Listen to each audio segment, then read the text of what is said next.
This is exactly right.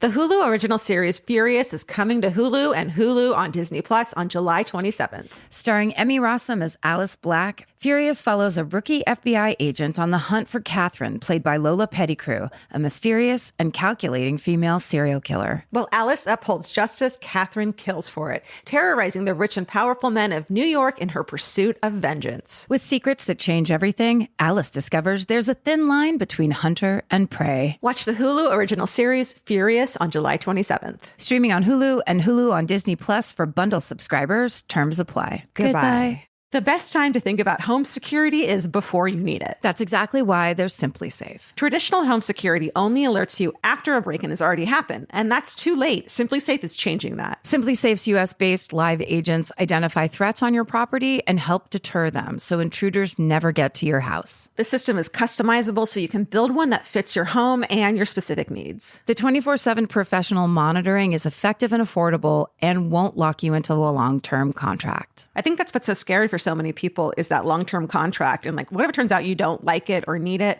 but they don't have that because they know you'll like it and you'll know that you need it and feel so much safer when you have it. Like at this point in my life, I would never go without a security system on my house. I just feel safer with actually having Simply Safe around. There's a whole staff at Simply Safe that's waiting to talk to you and help you out. Right now, you can get 50% off your new system by visiting simplysafe.com/MFM. That's half off at simplysafe.com/MFM. There's no safe like Simply Safe. Goodbye. Capture your favorite summer feeling with Pandora Jewelry. Discover a collection inspired by the sunshine, freedom, and moments that make the season unforgettable. From sun-kissed metals to personalized pieces ready to be engraved with your summer mantra. Each design moves with you from beach days to golden nights and every memory in between. Shop Pandora Jewelry's new summer collection in-store or online at pandora.net and let your summer unfold. Goodbye.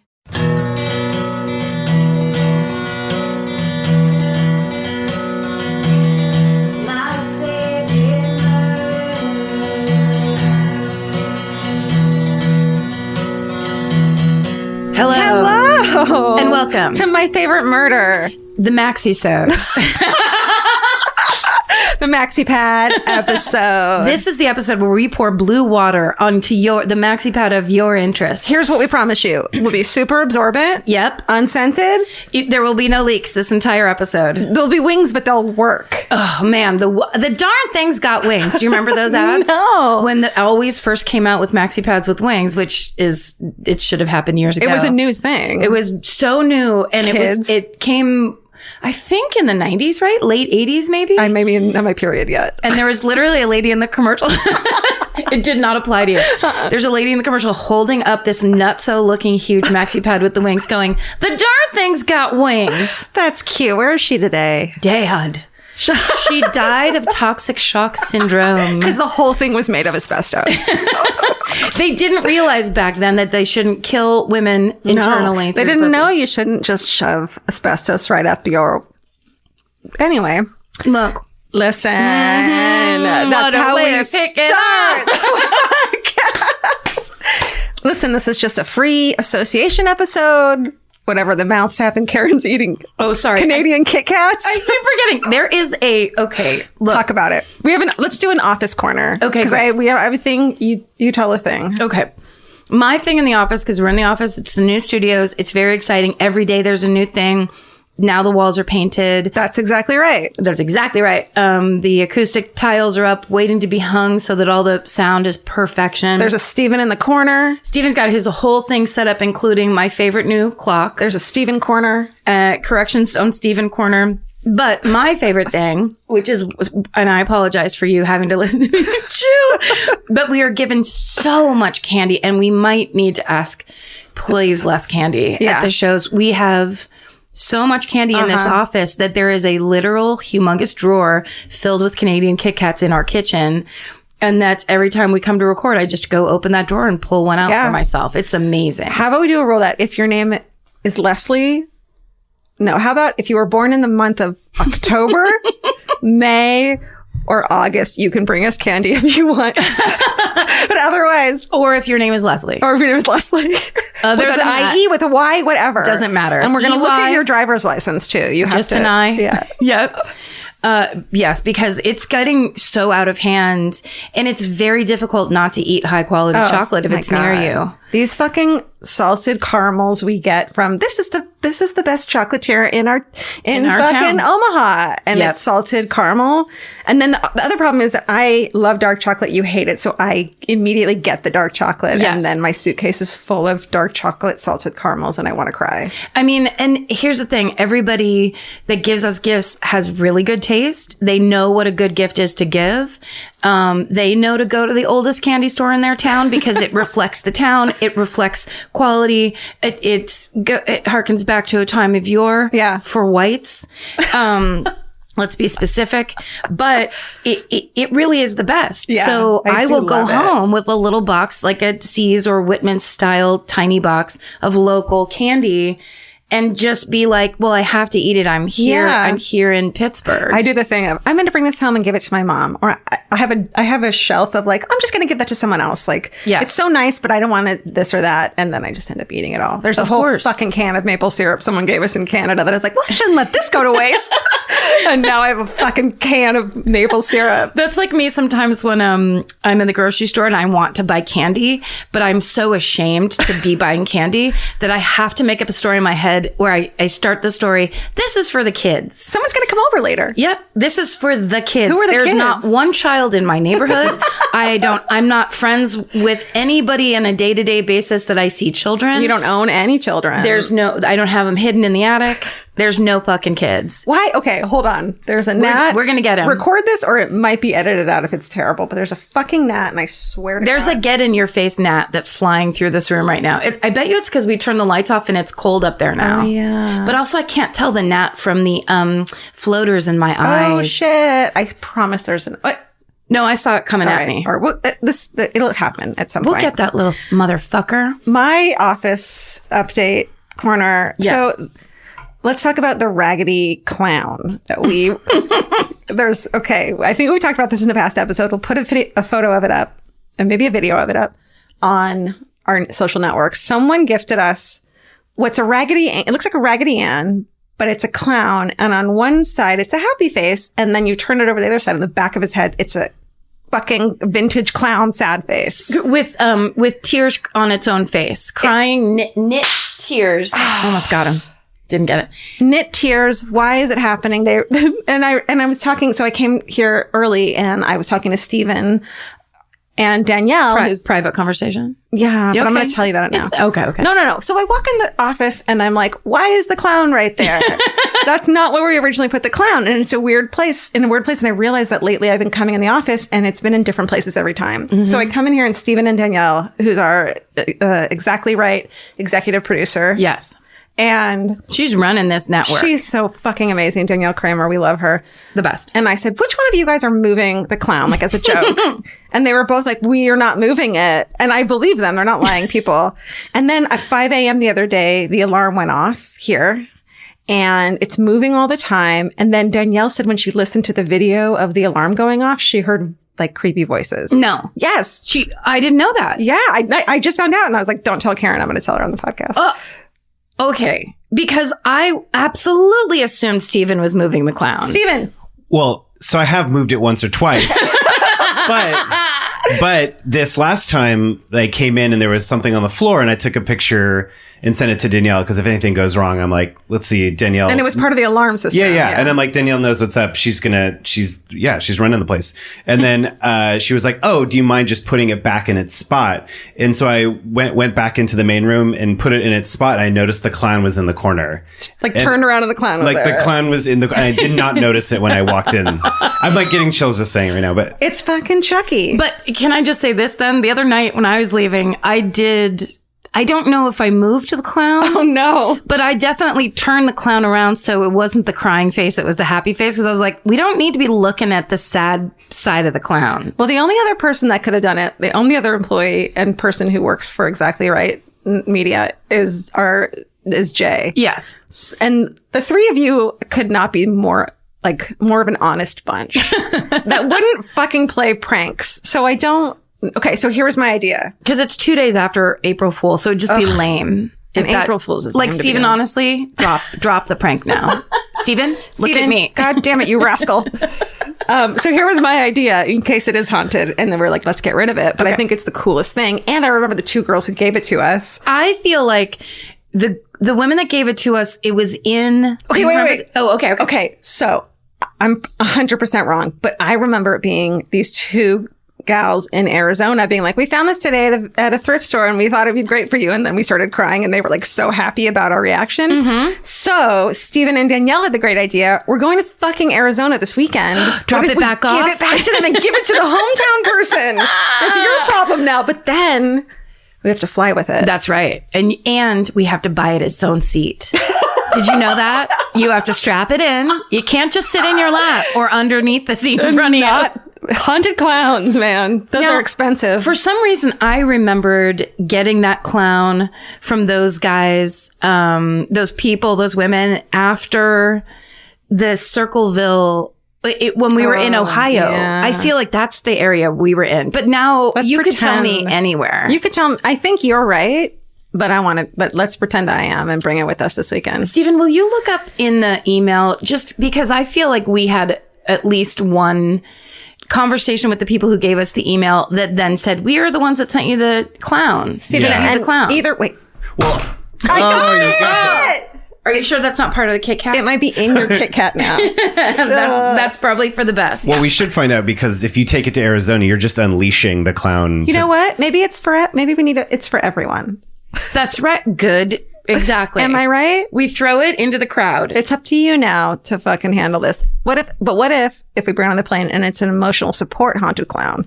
Then is it fine? Well, it depends on how much support it brings you and if it really makes a difference. Because we could travel and take this journey with this haunted clown and find out that all along the haunted clown was inside us. Okay. All right. And this weekend, Vince isn't going to be with us. Oh, that's on right. tour, because it's WrestleMania and that's the only thing he would forsake us for nothing else. Yeah, that except for he would not have any part of that clown. No, you're right. He wouldn't. Or you're saying... I'm just saying. Oh, it's gonna for be a WrestleMania weird would be the only thing. It's definitely going to be a weird weekend. Yes. We're going to be off our kilters because we don't have our grounding emotional support, Vince. Yes, our emotional support soil that is Vince Averill. But we'll have a word. Okay, it'll be fine. Everything's fine. We'll see if it's fine or not. Well, we'll let you know. You'll know. You'll definitely know. You'll see be the first to know. Smoke in the flames, and you'll know. Now, the last time we were in Phoenix, that was when we were in the revolving theater. The Circle Stage Revolving Theater. Really one of the most fun times of my life, I think. Yeah. That night, that audience, the interaction, and the fact that the stage was moving the entire fucking time. I will never forget it. No, it was beautiful. It was magical. We have some announcements. Oh, yeah. Because we have this podcast network. Yeah, this is a Exactly Right corner. God, we got to get something better than that. Yeah. Well, these are just updates. These are network updates. This is a...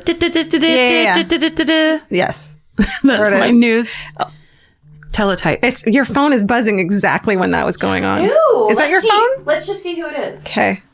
I'm so excited. Is that it? Oh. It's from San Juan Capistrano. Oh, your favorite place to vacation. Who the fuck would that be? Your favorite. I love to go down when the swallows come back and shoot swallows. And bite their heads Have up. you? It's the best vacation. Listen, PETA, email us. It's fine. We love your cartoons. We love your interactions. Oh, yeah. So, God. Exactly Right is the podcast network we have started. And the Jensen and Holes Murder Squad just premiered. And you guys came out in full force. These guys have been number one on the overall podcast network charts Since the night before it premiered and is staying there. I want to convey how incredible this is to us and how much this means to us and how important this is. And this podcast is incredible.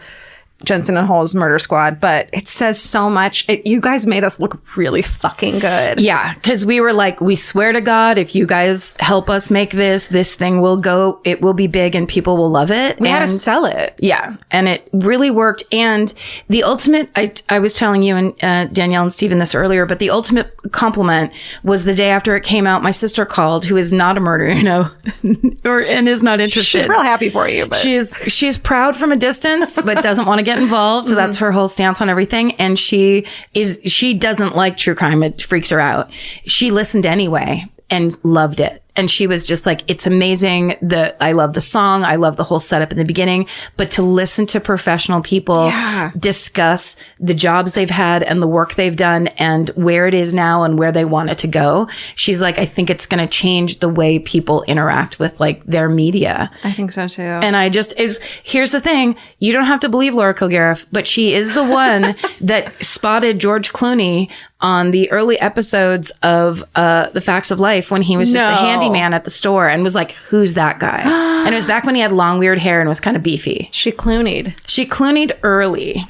Yeah, and hard. And hard. Oh, God. So, but that's this great, week, on the network, all 6 podcasts that we have brand new episodes. Yeah. So we'll read them to you now. Of course, it's Jensen and Hole's Murder Squad, which the next episode 2 drops Monday, April 8th. And so Monday. Make sure you subscribe because it's not going to be on our feed this time. Right. Yeah. Go join it and subscribe and support and rate and do all those things that help podcast. You know technology. You know how to do it. Also, on Do You Need a Ride with me and Chris Fairbanks this week, the great Martha Kelly, who plays Martha on Baskets, is our guest. Stephen was there for the recording. We had a really good time driving around Mount Washington, very randomly. Sure. Just driving around on the east side of LA. Who hasn't had a good time driving around Mount Washington? It's pretty great. Martha, a lot of you guys know her from Baskets, but before she was on Baskets, she was just a really well-known and very well-respected stand-up comic. I don't think people understand how hilariously funny she is. Yeah. And her and Chris are old friends, so she really is just the funniest person. She is. Yeah. I love her. Yeah. And then there's a new episode of the Purrcast, of course. Stephen Ray Morris. He just wooed in the corner. And so here's a crossover, you guys. So This Podcast Will Kill You, another podcast on our networks. Erin Allman Updike is the guest this week, which is so cool. We met her and she's such an angel baby. Yep. And then last week, I think it was Lisa Hannawalt, who created and animates Chuka and Birdie, also AKA fucking BoJack Horseman. And she's a friend of the podcast as well. And it's just a lot of fun. And you talk about cats, but it's more than that. It is. If you don't like cats, you'll still like the podcast. There's more to be had. Yeah. What do you fucking want? Also, there's season 4 of The Fall Line just started. So it starts today. And of course, wrapping it up with the Exactly Right Network hit podcast, This Podcast Will Kill You. This week, Hookworms. I went hookworms when I got so like, I love this shit. Yes. And they have a great Instagram where they every episode when they, whatever the topic is, they show vintage like ads and posters and warnings and all the shit of whatever the fucking insanity is. Yes. And it's just really entertaining. It's great. And it was so fun when we got to meet Erin Allman Updike. She came to the studio and we all get to stand in the hallway. And that's the funniest thing is this is us bringing this network together. We haven't gotten all to stand together at any moment and go, oh my God, thank you, welcome, or whatever. It was like our first face-to-face with her. We still have to meet the other Erin. She's in Finland. Where are our Erins? Yeah, she's in Finland. But it was just so exciting because it's like, to us, it's all been this conceptual stuff we've been working on for 2 years. And all of a sudden now we're all standing in the hallway giggling about the fact that it's really happening. Oh, it's really exciting. And meanwhile, I'm in a 3-piece suit. Yes. What do people wear to offices? Yeah, totally. Tweed suits. Tweeds.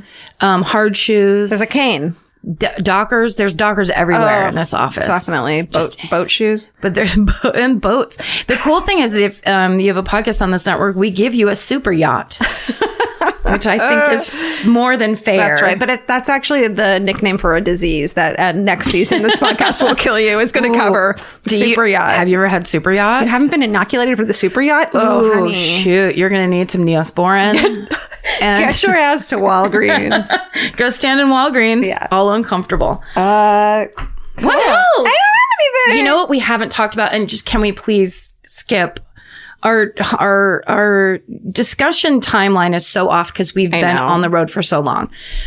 I just need to have a 3-minute moment for the Madeleine McCann series on Netflix. All the series we haven't talked about. I know. Endless series, but that's the one that is, because I haven't been watching a ton of them lately. Yeah. So there have been a couple conversations where I'm just silently smiling while everyone else does it. Because I'm not going to say I want to watch it eventually. Yeah. But I have to pace it out for myself. Madeline McCann, though, oh shit, if you haven't watched it, I highly recommend it.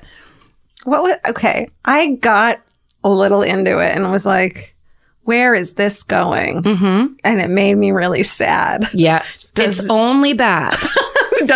You don't get out of that. Nope. No. They don't find. Okay. It keeps going down and down and down. And then you're like, well, this is the worst that could happen to these people.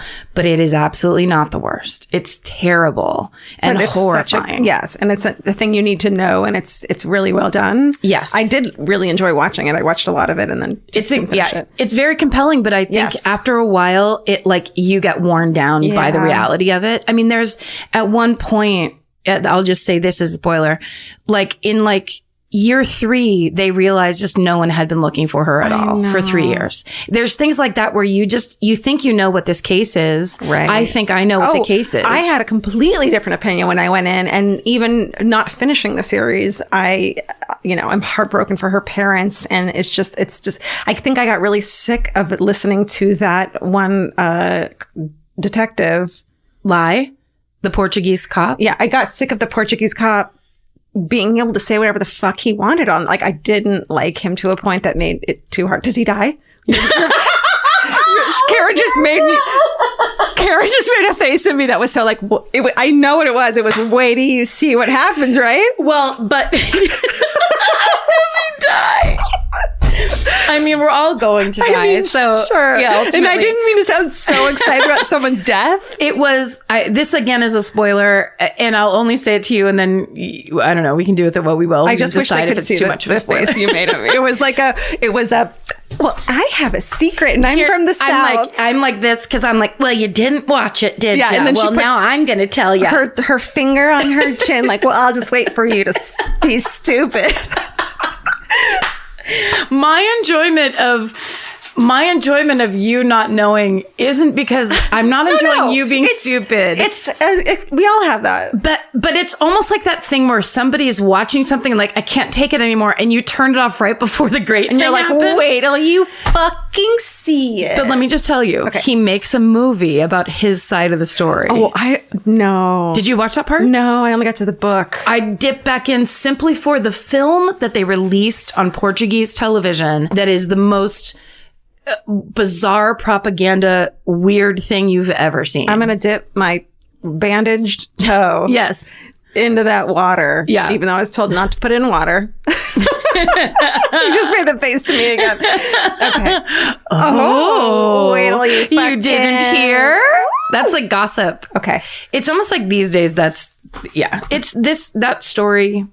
I can't believe it. It is. I love that it's out, because I definitely was I think when you told me, have you watched it? I was like, well, the parents did it, right? And then you watch, you're like, how could I have thought that? And it's it's because great. The media told you. Exactly. Because the tabloid media is evil. Yeah. It's crazy. Yeah. And they justify anything. They'll do anything to sell a paper, including including the things that they did to the McCanns. It's just insane. Totally. And we have to watch the Mommy Dead and Dearest fucking screenplay. Patty Arquette. Yes. I have to see that. I haven't seen that yet. I actually was so excited and started watching it with Vince, and he was like, I can't do this. Watch it alone. Murdering us. Yes. Probably. Munchausen's by proxy is so specifically awful. It's just dark. Yeah. And I was like, well, I won't watch it. But dude, I can't wait. But it's not for people who are not. And I was like, what? This isn't anything. We can watch this. And he couldn't deal with it. No. It's because it's kids. I know. It's kids. I know. It's terrible. But God bless Patty Arquette. What a talented actress who's persevering. Despite the fact that she has Munchausen. No, we're not spreading that. No, this isn't a documentary about Patty Arquette's Munchausen by proxy. Stop spreading that rumor. That's ludicrous. And the idea that even that you gossip at all is sad. Truly. What is wrong with you? We like to berate listeners and just get them in line a little bit. Capture your favorite summer feeling with Pandora Jewelry. Discover a collection inspired by the sunshine, freedom, and unforgettable moments that make the season so special. Whether you're planning a weekend getaway, gathering with friends, or simply soaking up every sunny day, Pandora Jewelry offers meaningful pieces designed to celebrate your unique story. From sun-kissed metals that catch the light beautifully to personalized pieces ready to be engraved with your summer mantra, every detail is crafted to help you express yourself with confidence and style. Explore charms, bracelets, rings, necklaces, and more, thoughtfully designed to complement every adventure and occasion. Each design moves with you, from beach days and road trips to rooftop dinners, golden nights, and every memory in between. Layer your favorite looks, mark life's meaningful moments, and create lasting reminders of a season you'll never want to forget. Find the pieces that reflect who you are and where this summer takes you. Shop Pandora Jewelry's new summer collection in-store or online at pandora.net and let your summer unfold. Goodbye. This podcast is brought to you by Squarespace. Every successful small business starts with someone saying, I wonder if people would actually buy this. Squarespace gives you everything you need to find out. From consultations to events and experiences,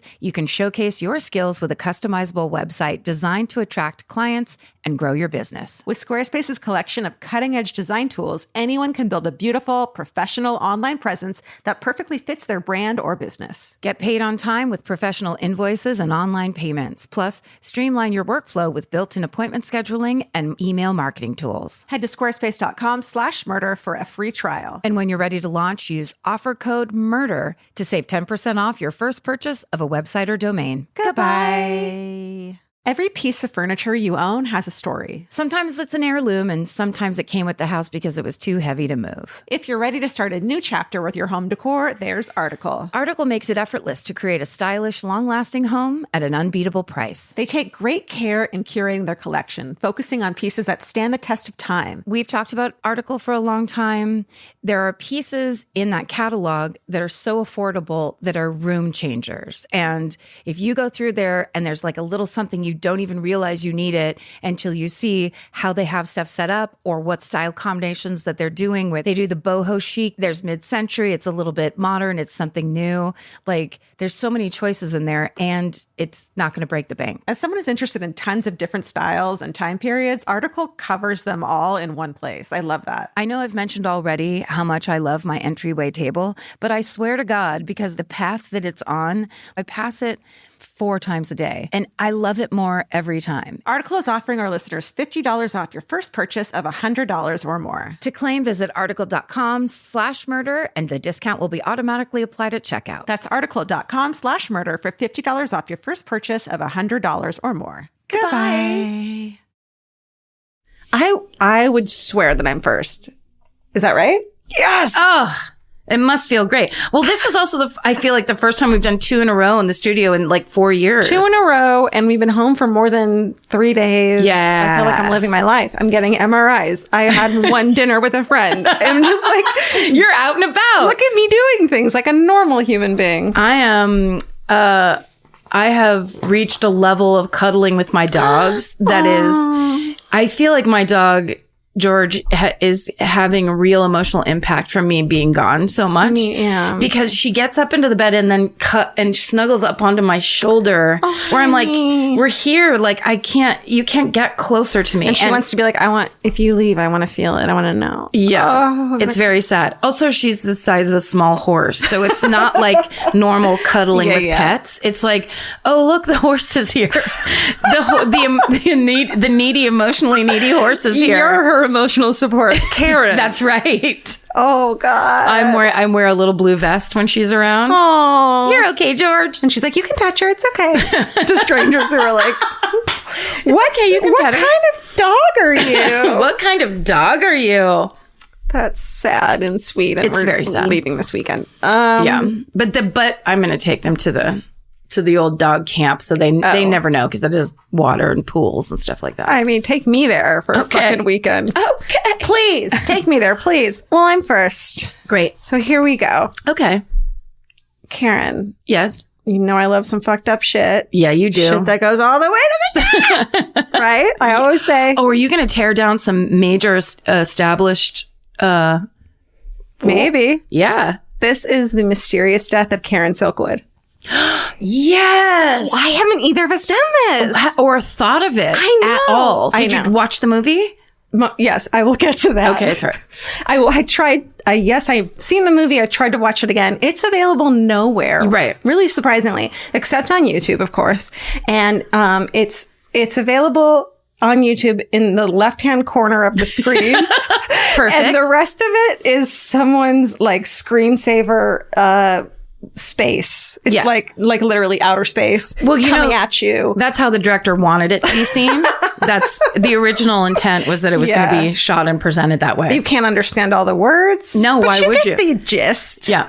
So I did my best and I watched a lot of it. Great. But I bet you anything, your fucking dad has a VHS copy of it. If he does, I'm telling you that you're getting the combination of a fresh 80s Cher Oh, and then Meryl Streep at the height of her shit. she is so fucking good in this movie. And Cher is amazing. Yeah. As we all know. Everybody's got a hairstyle in that movie that I go like, I need that hair. Yeah. That is the hair that would make me seem just generally appealing. I could see Cher's hair on you. Like Yes. a big curly long thing. It's what I've always wanted. You need that. But Cher has the perfect face for it because she has like a long, dramatic, very beautiful face. Like it doesn't hide behind her hair. Right. I have a Campbell's Soup Kid face. So when I have dramatic hair like that, it looks like I put my mom's wig on and I'm running around the living room. Maybe you need to get a cut out of a Campbell's soup can and wear it as a, like around your, like, like a sandwich board. Maybe you need that. And I could just make a little bit more money from the Campbell Soup people. Who's that? She's so beautiful. Oh my God, she loves soup. And I mean beautiful like the way a weird baby is beautiful. She's soup and she's beautiful. She's super. She's super beautiful. Shit. Okay. I've had a can of wine. All right. Me too. Not really. Did you eat that bug I killed? Okay. Karen. Webster's Dictionary defines the word whistleblower as one who reveals something covert or who informs against another. Wow. This is serious. And a martyr as a person who sacrifices something of great value for the sake of principle. Essentially, you and me. My story of our lives. Like, can we stop being that? I just like that you just started off your murder this week the exact way everybody started off their dramatic speech like presentations in high school, where it's like, Webster's Dictionary defines a friend as... I was thinking more along the lines of a really bad best man speech. Yes. Which, like all of those things combined, I did that. And there it was. So you did it and you did it great. I thought you were going to go Webster's Dictionary defines a whistleblower as... I can't whistle, so I couldn't do that. Tweet woo. Tweet woo. Fuck, I missed an opportunity. Sorry. You were right. Let's edit that together. This is why you're the fucking script writer. Paste it. Yeah. Okay, so Karen Silkwood has been described as both those things by her supporters as well as a fucking crazy person by those who wanted to bring her down. Yeah, the man. That's right. Let's get into it. Okay. Karen Gay Silkwood was born February 19th, 1946. She grew up in Nederland, Texas, which is about 100 miles from Houston. I forgot to tell you all the places that I got a lot of good information from. Cool. RomeroInstitute.org. There's this great podcast called The Knower Dispatch by Lucas Stroh, who does just Texas mysteries and murders and shit. Oh, nice. It's fun. Yeah. Oh, good. And a bunch of Time Magazine articles and PBS articles. Like, everyone knows everything about this thing already, and they're way smarter than I am. But here we go. I took a little from everyone. It's a story that's been around for a long time. Yes. Yeah. Yeah. So Karen Silkwood, and I didn't know this about her. She was super fucking smart in high school. She got straight A's and she was really into chemistry, which I didn't realize. I thought she just got a job at a plant. But no, she was really smart. After graduation, she got a full scholarship to study medical technology at Lamar, which this is in the early 70s. And women didn't get this fucking opportunity as much, right? Right. I mean, I would assume, yes. Sure. I think she was the only, there's something like that. She was the only female in her science class, or, that's not right. So but during her first year of school, she accidentally falls in love with a dude. Accidentally. I mean, that's how it feels to me. Okay. And drops out of school to elope and have 3 children. Sure. The old trope. Sure. But love, the old trope love. Yeah, it's so gross. In 1972, they're having fallouts and shit. He's cheating on her, and she and her husband separate. And part of the terms of their separation is that he gets full custody of the children, which I'm sure there's some crazy story that is not told that we don't understand. So she leaves the family. She visits the kids often, but they're really young kids at that point, which sucks. Yeah, it really sucks. It's like you want to think of her as this but that sucks. But what can you do? You don't know the circumstances. Yes. So she leaves her children behind and she moves to Oklahoma City, and she finds a job in nearby Crescent, Oklahoma at the Kier-McGee plant. And Kier-McGee is a powerful energy-based conglomerate, one of the bigwigs, and a bigwig in Oklahoma's nuclear power industry, which I guess is a big fucking scene. Okay. I mean, I didn't know that. Is it still to this day? I doubt it. Maybe. I'm going to stop asking questions. I don't know why I keep doing that. Well, I think that whole area in that part of Texas, as far as the Nowhere Dispatch tells me, is that is a big fucking industry for oil and for power and energy. Like, yes. There's probably a lot of rich people there. 100. I bet that's very true. Yeah, and a lot of people working for them. Yeah. So. And all it's the energy, it's oil industry, but then like that money begets alternative energies. And totally, from growing up, all anyone was ever trying to figure out is how to basically harness nuclear fission. Why am I trying to talk about this? I want to hear your opinion about this, and I want to hear your thoughts on Silkwood, the movie, because I didn't watch the whole thing, but I still want your opinion on this because you remember this shit. It just feels like it was really the direction where people are like, better living through chemistry, but it's an area where it can't really be controlled the way people say. And it became scary at some point. Like in the 50s, you see all the nuclear technology and people were really gung-ho on it, but this is the time when it started to kind of not be so popular. Right. Okay. So she gets a job, and she's stoked to get back into her passion of science after having stayed home to raise kids and shit. And she gets a job as a metallurgy technician at the plutonium plant. And she essentially helps make plutonium fuel rods for nuclear reactors. Wow. Just makes me think of the opening credits of The Simpsons. Yes. That's all I know about when the fuel rod just bounces away. Yes, exactly. Yeah. I mean, I feel like The Simpsons probably stole some of this off of, I think The Simpsons is entirely based on Silkwood, and they just they won't acknowledge it. Marge is Karen Silkwood. They won't acknowledge it. Oh my God. Okay, so her duties there include polishing fuel rods packed with radioactive plutonium pellets. Fun. Yeah. Of course, we know plutonium is one of the world's most deadly poisons. I'm sure the girls at this podcast will kill you. Could tell you all about it. Yes. It's highly radioactive. And Kier-McGee had gone out of its way to downplay the dangers of it, of course, in their employee handbooks and shit. Its health manual saying in capital letters, you ready for our new shirt? Yeah. Radiation is safe. No. That's our new shirt. Oh, that's good. Radiation is safe. Yeah. But all caps. Yeah. Screaming it. Diagonal, and then with some kind of lightning bolt things coming from the side, and it's coming out like a shooting star. And underneath it says, don't worry about it, real small. Yeah. We got you. Yeah. We got you. Radiation is safe. Okay. So, and this is true if the metal only comes in contact outside the body, so it's kind of true. They were kind of lying. But once it enters the body through the nose or mouth, there's this barrage of these subatomic bullets into soft tissue that wreaks havoc on your body. And a dust-sized speck of plutonium is widely thought to be able to cause cancer if caught in the lung. That's all it takes. Dust size. Yeah. Shit. Right. Not good. So while at the plant, Karen Silkwood joins the Oil, Chemical, and Atomic Workers Union, which in the 70s, the unions were fucking hip as shit, right? Well, they were very necessary. Right. Oh, yeah, definitely. Yeah. There was a lot of workers. Because also when you first started talking about this, I was like, wait, this is not Norma Ray. This is a different movie than Norma Ray because the same era, Norma Ray was slightly earlier, and that was basasically about unionization. Yes. But both great movies. Same feel. Powerful women getting it done in real life. Yes. So she joins this union, which is, you're right, very necessary. There's a strike not long after she joins. The strike fails, which led to a bunch of the workers there leaving the union, but Karen stayed.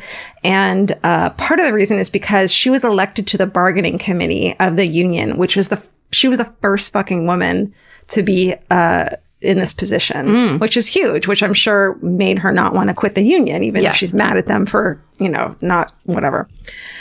So as this bargaining committee member, she's charged with investigating health and safety issues at the plant. And as she did, she began to find some red flags. She sees spills, falsification of inspection records, inadequate training, health regulation violations, and enough missing plutonium to make multiple nuclear weapons. Jesus Christ.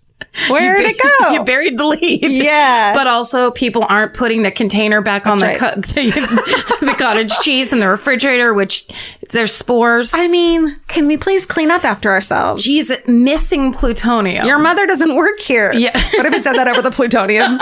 Your mother doesn't work here. Put it back. Put it back.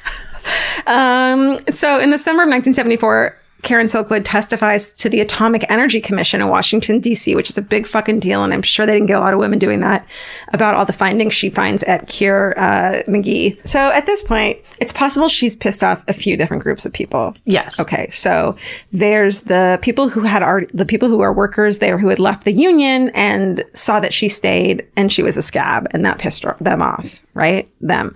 The company itself, Keir McGee, who was like, keep your fucking mouth shut. And they were pissed off. And also the workers who were worried that all these proposed government checks that she was trying to get into place would make the plant close down and leave them without a job. Right. So that she riled shit up. And also dudes who didn't like women in power. I mean, simple as fucking that. Sure. Well, and I think there's that thing of that's the problem with, like, if there was issues with the union and then all those workers left, but she stayed because basically she's like, but this has to get solved because this is going to, like, you have to solve it at some point, because the option can't be no more union when it's still the workers with, trying to deal with the company. Yeah. And we need the union to get to the bigger picture, even if we're not thrilled with the union. And the workers left the union. They didn't leave their jobs. Right. They still work there with her. Oh, okay. So she's still in the union. They leave the union. They leave the union. Okay, got it. But they stay with the jobs. Yeah. So she's got enemies fucking everywhere. It seems that way.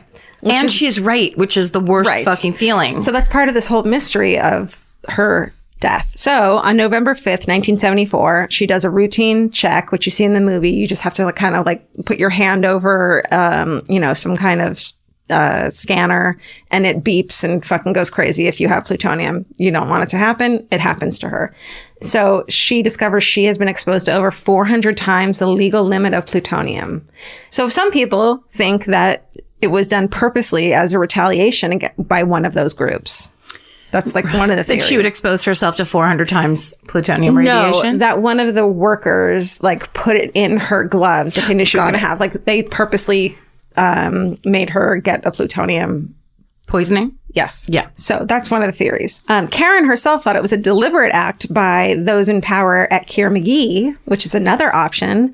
And of course, it very well could have been because one of the many safety issues that were going on at the plant, because at Keir McGee, there were issues. Between 1970 and 1975, there were, guess how many reported exposures to plutonium there were between 5 years? Let's see. If there was 5 a year, that would be bad. And that's 25. 574. No! God! So it just was a constant. So if you worked at this power plant, you would probably die of radiation, essentially, or get some kind of a cancer. Yeah. And of course, then you have their doctor saying that's illegal. That's less than the legal amount that you're allowed to be exposed to. It won't cause cancer. You'll be fine. That kind of debate going on. This is a real Erin Brockovich situation. 100%. Where it's just like PG&E going, it's okay that your poison is being leached into your groundwater. Well, it's the thing with and this is not the same, but with peanut butter, you can have 0.5% insect parts in it. Yes. And you're like, well, I don't want any insect parts.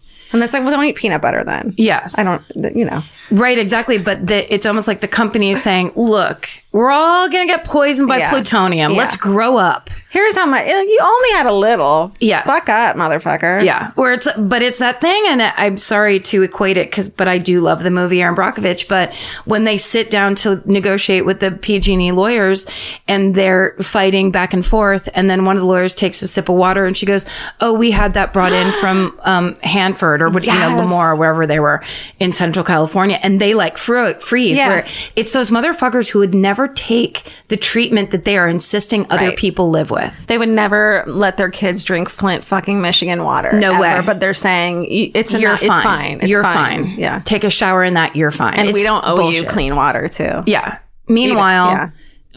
Oh yeah. Oh yeah. Yes. Okay. Here we go. So, and here's where I need you to explain a little bit about Silkwood showers. Not explain, I think that you'll word it very well because I didn't do it well. But Silkwood showers have been like a joke. Like, I need to go home and take a Silkwood shower after being that bar because I stink. Or like, oh, that guy talked to me. I need a Silkwood shower. It's like a joke. But it actually means something. It's a decontamination shower. So when she put her hand over that fucking alarm thing and the alarms go off, they grab her and in the movie drag her to the decontamination showers. Yeah. Which are humiliating and awful. And you get stripped down and you get held in place and scrubbed with a fucking like wire brush. And they say to you, don't cry, it'll make it hurt worse because the salt of your tears get into the raw skin and it hurts worse. Jesus Christ. Yes. Yeah, I didn't know that part. I didn't know the part about the wire. That seems... I might be embellishing on the wire, but it looks like a wire brush in the movie. Yeah, I mean, either way, even if it's the softest brush in the world, to have like 3 adults brushing you as they're trying to get contamination off you is horrifying. And it seems like that's set up in a way where it doesn't need to be that humiliating, but some pervo set it up where that's the way it turned out. Well, you're being treated like, I hate to say cattle because I think they should be treated better, but that's essentially. And in the movie, I remember the movie, what was that Angelina Jolie movie that was so good?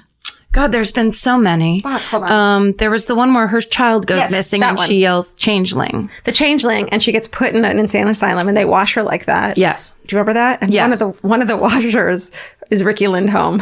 Is it for real? Yeah, from Garfunkel and Oates. Fun fact, everyone. That's amazing. I remember watching it and be like, Ricky Lindholm. What are you doing, Ricky? There's also a movie that Bo Derek starred in. It was Tarzan from, I believe, 1980. And it was after she was in the movie 10 with Dudley Moore, and she became this humongous sex symbol of the very, very early 80s or late 70s with her island braids. Yeah. Her culturally inappropriate braids. Yes. Now. Back in 77 when it was more of a celebrated thing to exploit other cultures. But she then was in this movie. I think it was called Tarzan. I think there was more to that name, but she is the daughter of the scientist that's going to find the ape man in the jungle. And she gets caught by natives and they wash her against her will. And it's very erotic. It's so sexy. It's very like Cinemax After Dark type of shit of me and my cousin Nancy sitting up and going, what's this? Like, this is just a movie. We're allowed to watch this. I know. It's not our fault that Tarzan turned dirty, but... Literally, she's being washed. It's super weird and like it's very uncomfortable. And she's like kind of whining. And at one point she goes, "They're washing me like a horse." You should be so lucky. But it's the same thing, but it's more of the sexy version of it. There's got to be some fucking weirdo who made like a 2-minute clip of women being showered in movies. That's just so unpleasant. Yes, and in the background there's the outer space screensaver. Yes. You can see them all on YouTube right now if you know what to look up. Right. There's a scene like that's also in, I think it's one of those Flowers in the Attic style movies where someone gets washed. Yeah, moms. I feel like moms do it a lot to their daughters in the V.C. Andrews series. Yeah, you're unclean. Bleach bath. It's like no, don't do that. Anyway, hot invasive showers disinfect and decontaminate, etc. Okay, so she's sent home and they're like, collect your shit and your piss and we're going to test it. Yeah. I'm sure they said it differently. But how humiliating is that? All of it. It's like a further humiliation a little bit. So she checks into work one morning shortly after this, and they test her, and she registers high radiation levels again. But then she was like, check my fucking car and check, and check my locker, and there was no radiation in there. So there's something going on where she was getting it there. And so Keira McGee dispatches a decontamination squad to her house to test her house, and they detect levels of plutonium in the bathroom and the kitchen. And she says when she was trying to get her urine sample, she's spilled, and that's why it was there. And they find it in food, in the refrigerator. The word baloney happens a lot. A lot of baloney talk. A lot of baloney talk. Which I don't want to go there.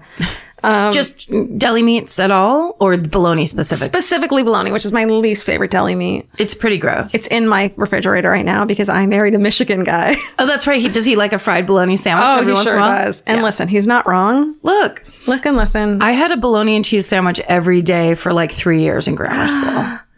Do you hate it now? I just don't even think about it. Yeah. Like hot dogs. I don't think about it. I think about hot dogs. Do you? Oh, I can do hot dogs at any moment. Corn dogs? Stop it right now. No, I know you love a mini corn dog. When we go to like a gastropub somewhere in St. Louis or whatever, and they have mini corn dogs, it's just like ding, ding, ding. It's George's birthday. Gastropubs are fine, but I like a fucking dirty ass bowling alley full-size corn dog. A real deal corn dog. Just as much. Yeah. I don't need no fucking dipping aioli or whatever.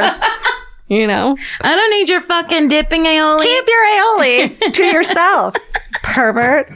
Okay. But her house is fucking ransacked while they do it. Like, and it seems in a way that's like a warning. It could be seen as a warning too. Like, everything's taken. Pictures of her children are taken. Like, cause there's plutonium in there, but it's also like, this is what happens to you. Maybe. Could be. One could read it that way. It's certainly not a friendly search. No. Okay. That's right. So on November 7th, plutonium contamination is found in her lungs, and she's sent to the Los Alamos National Laboratory in New Mexico for further testing. And then she gets back. So that was November 7th. She gets back, and it's November 13th, and she's like, she's at her wit's end, and she's like, fuck this shit. I'm going public with all the information I have that I found when I was doing my kind of covert checks.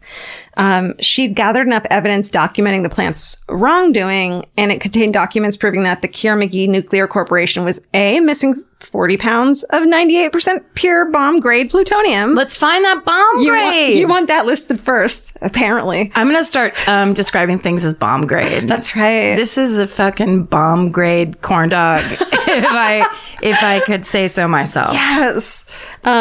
Did I already say that was enough to make 4 atomic bombs as powerful as the one that destroyed Hiroshima?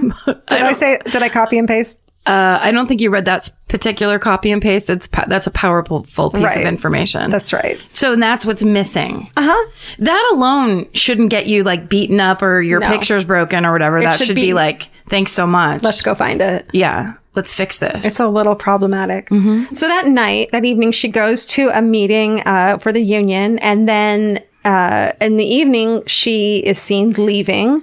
It's November 13th, 1974. She's fucking 28 years old. Oh my God. Which, can you imagine, like, being I guess when you're in your 20s, you're ballsy as fuck, but like, that is brave. This is a woman going up against everybody. Yeah. Basically. Yeah. Everybody. Exactly. Tough.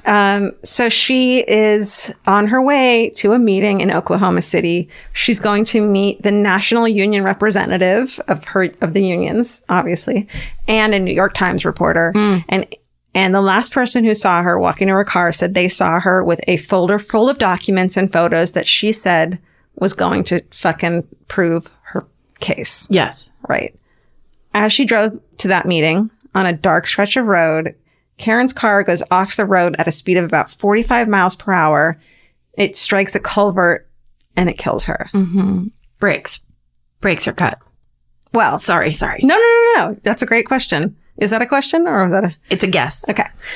Well, Oklahoma State troopers show up. They surmise that she had fallen asleep at the wheel because she did have Quaaludes in there. And it did seem like that she had gotten a prescription because she was stressed the fuck out. Yes, I'd need some fucking Quaaludes. Yeah, I mean, truly. Either a prescription or from the back of Rolling Stone magazine, but you get me some of those downers. Well, she went straight to her doctor. She's got no shame. Yeah. So they, and then the drug test in her autopsy did show Quaaludes in her bloodstream and a small amount of alcohol, which I mean, like, who among us at this very moment? No, I would never. We're on lewds, everybody. That's right. And so that essentially for the authorities closes the case that it was a single driver accident. She fell asleep while she was driving, drove off the road. Okay. However, her family and her supporters are like, there are brake marks. Remember, you're like, there aren't brake marks? Yes. There were brake marks. She skidded for, like, something was there. Yes. Yes. So how do you fall asleep and then skid?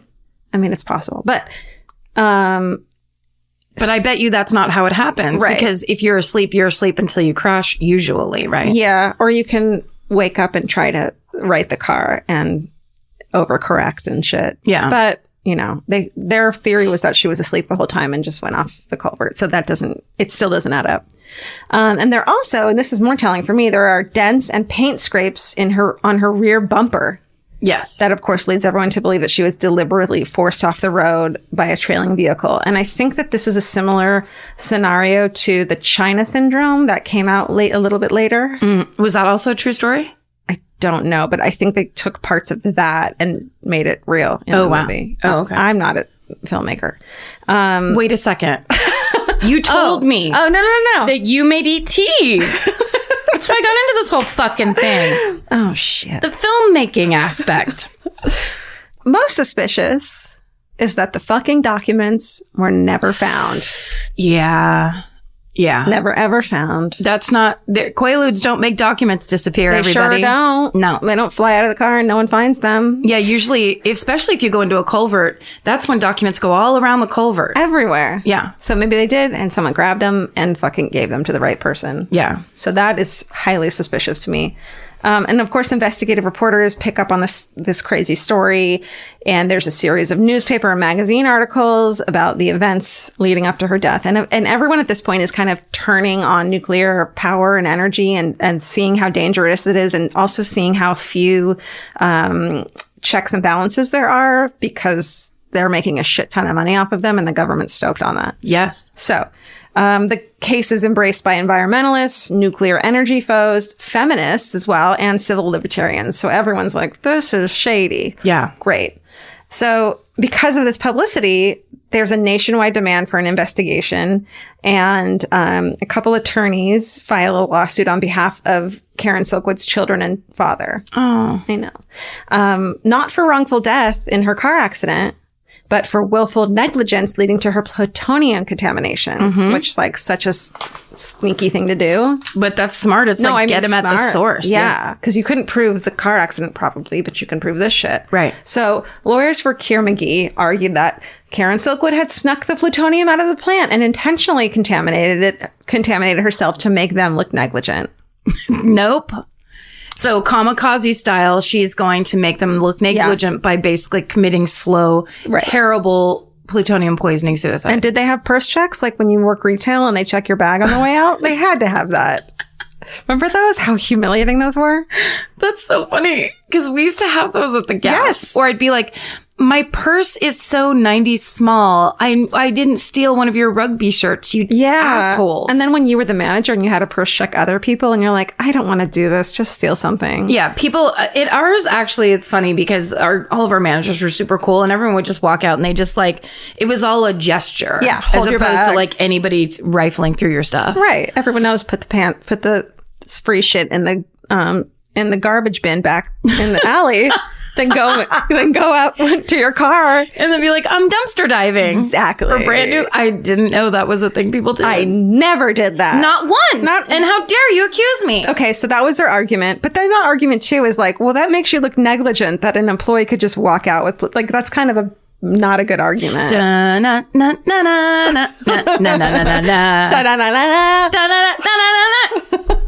Right. So like either way, they look like they have fucking safety issues. Yes. And you know, if someone else had poisoned her in the plant, that's bad too. So they also said that Karen was emotionally unstable and her capacities have been fucked up from tranquilizer use. They're trying to like blame it on her.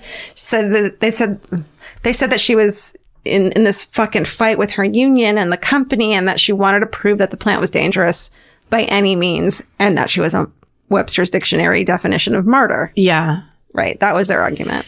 Which is insane. Like, what would the point... Like, it's that the idea that that's even they're able to present that as a logical argument. Yeah. When it's like, it's just a person trying to say you guys are lacking and you need to tighten your shit up.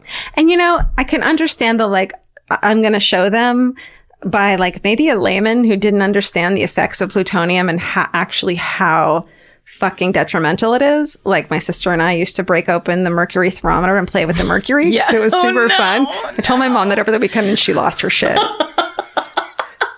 Do not have latchkey kids. That is so hilarious because I remember a thermometer breaking and my mother, who never freaked out about anything. Well, she was a nurse. Yes. But she was like, don't touch that. Like, Oh, and I really? was like not anywhere near touching it or interested in It's like a touching it. tiny little silver thing. Yeah. And it was the screaming of don't touch that and stay away from that. I'll never forget it because it was just like, shit, she actually gives a shit about something.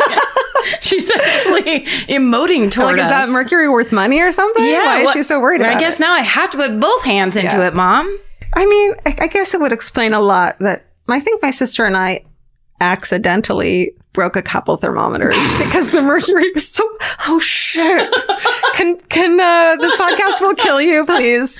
Yes. Do an episode about that. What if they're like, and the effects of mercury poisoning are toe tumors and a weird back? And starting a podcast. That makes no sense. And a love of canned wine. What? That's so specific. And a cross-eyed Siamese. I didn't even get him till he was a kitten. That's crazy. Okay. So... According to the book, The Killing of Karen Silkwood by Richard Rashke, who's like this is the book about it. The family's lawyers, he says they were harassed, they were intimidated, and even physically assaulted. One person like maybe skipped town and was never heard from again. Yeah. And one person, quote unquote, killed herself before she was scheduled to be a witness. Like some shady shit. Shit. Yeah. So in the end, the jury in the Silkwood versus Keir McGee awarded Silkwood's estate $10.5 million. Oh, shit. And that was in the early 80s, right? Yeah, like 70... Late 70s? 74. Fuck. No, 76-ish.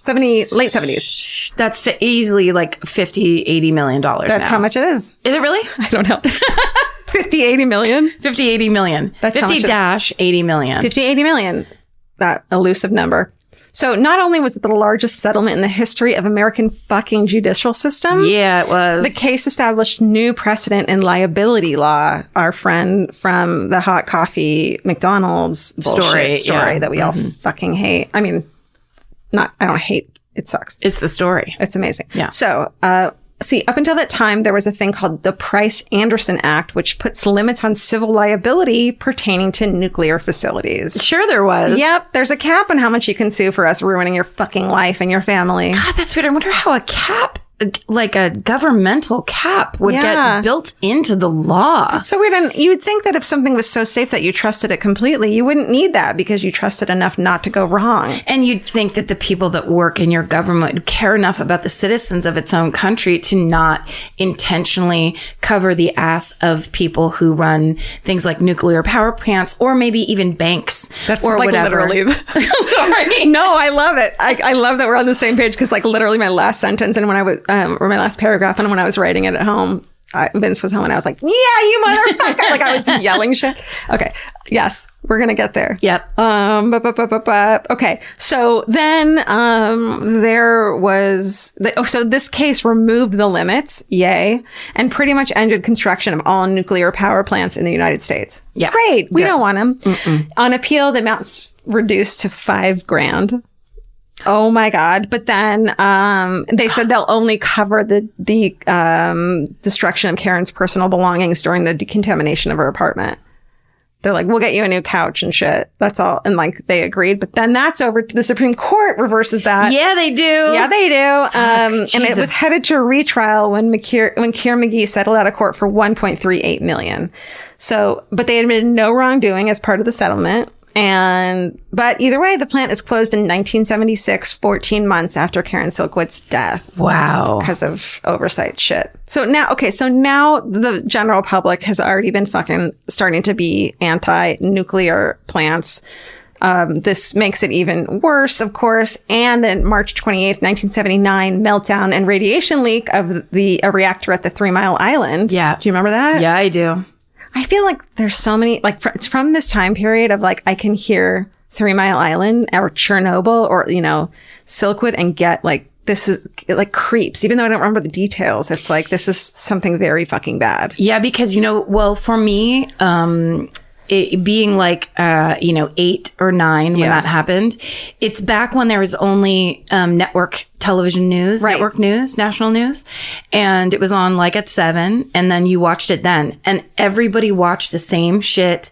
So when 3 Mile Island melted down, we all sat there watching. There was just a helicopter shot of over 3 Mile Island and them just talking about how we don't know how we're going to contain it. We don't know if it's going to go into the water supply. Yeah. Like this entire thing where everyone was frozen in this realization that this had gone out way too far past anyone's control. Right. And again, it's that feeling of like you can't trust the people that are making these decisions because they're going to pick a monetary gain over safety every fucking time. And that's why all those like that's how the Greenpeace eco, like warriors came about, because they were like, these people won't be stopped. They're truly sociopaths. And they're not going to be affected by it. The people who have no decision over whether it happens or not, are going to be the ones whose children have to drink that water. Yes. Who have to breathe that. I mean, everyone has to breathe that air, but Yeah. And it's similar to like Flint, Michigan, where it's like they will poison all of us for $11 and another yacht. They will fucking do anything for money. These people that are in charge that rise to the top because sociopaths rise to the top. Megalo fucking maniacs. And you think they're going to stop and be like, well, I don't need that extra 15 cents on the dollar. So let's make them good water. No, they're not going to do that. They're never going to do that. Right. No. Okay. So that happened. 3 Mile Island happens. In 1983, the Academy Award nominated movie Silkwood, starring Meryl Streep, Cher, Kurt Russell, sheds more light on Karen Silkwood's suspicious death and the issues with the nuclear power industry. And as a result, Karen Silkwood's story, it kind of opens the public's eye to all of this shit going on. Yep. And in the years since that happened, she's become a martyr for unionists, whistleblowers, and those opposed to nuclear power. And well, it's no doubt that it's like not a question she had been exposed to plutonium. There's still questions of, people still say, did she deliberately contaminate herself? Did she come into contact with it because of lacking safety standards at the plant? Or if her death was a deliberate act by the all-powerful nuclear industry that had been enjoying the lax rules imposed on it by a government whose main concern wasn't the safety of its citizens, but of the military, industrial, congressional complex and the few elite wealthy Illuminati. I don't know where I was going. I was tired. Who unbeknownst to plebes like us, have sole influence on public policy. We can fucking vote all we want. Did I get that part out? It's those lobbyists. Yeah. No, I mean, this is everything that I think is coming to a head right now in our culture is basically what Donald Trump represents is that unchecked megalomaniac and sociopathic greed. Yep. Greed above all, money above all. And in a way where it's like that idea of like, why would you fight to keep a thing that's killing all these people so that you can buy another boat when you won't be able to sail anywhere because everything's going to be dead? It's but they think it's going to happen anyway, so they want to be safe and they don't want to share any of it. I mean, and then you see shit like my mom and I who don't get along, and we scream at each other because we have differing views of whether or not Donald Trump should be fucking president. But it's like they want us plebes to yell at each other about it, because then we won't spend time looking at the bigger picture, which is that we're fucking puppets. Yes. And this is this greedy fucking, and both sides are these greedy megalomaniacs. There's a few good people out there. Not enough. And I think it goes all the way to the top. It goes all the way to the top. And I think maybe what they didn't see coming and couldn't imagine having to contend with is fucking Karen Gay Silkwood. Yeah. And they had to put her down for that. Mm-hmm. And that's the mysterious death of Karen Gay Silkwood. Wow. That's like, it's so odd because it's so relevant today. Yeah. It's all that stuff. Union stuff. It's like, yeah, it's the workers and people. I wish I had an education because it's really, it's quite a discussion. But Sure. I mean, yeah, it's people can make a difference. Yeah. I mean, like, I don't think Karen Silkwood in the midst of that shit that she went through maybe even thought it was worth it. Because let's actually try to think that out for a second. They're accusing her that she intentionally poisoned herself with plutonium to set up the nuclear power plant she worked at to make them seem less safe. That still doesn't account for all the missing plutonium. Right. So if she did that in order to draw the eye to it, then we owe her a debt of gratitude. Yeah. Because that plutonium's still gone. Who owns it? Where did they sell it to? Who can make a nuclear bomb? If you ask the dude who wrote The Killing of Karen Silkwood, it's to our own government. Yeah. And we sold that plutonium to other countries. Sure.